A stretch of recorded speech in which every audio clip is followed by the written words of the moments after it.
जैकबाबाद से Niaz Ahmed Soomro, district bureau chief Jacobabad की report है कि जैकबाबाद से कराची आने वाली सखर एक्सप्रेस को आग लग गई, जिससे एक बोगी मुकम्मल जल गई। मालूम हुआ है कि आग लगने से कोई जानी नुकसान नहीं हुआ, जबकि आग लगने की वजह अभी तक मालूम न हो सकी। मुसाफिरों ने जान बचाकर बाहर निकलने में कामयाब, मगर मुसाफिरों का कहना है कि इनका सामान जलकर राख हो गया है।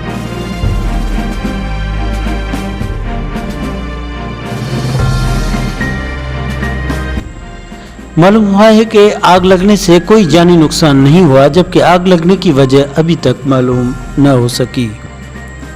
मुसाफिरों ने जान बचाकर बाहर निकलने में कामयाब, मगर मुसाफिरों का कहना है कि इनका सामान जलकर राख हो गया है।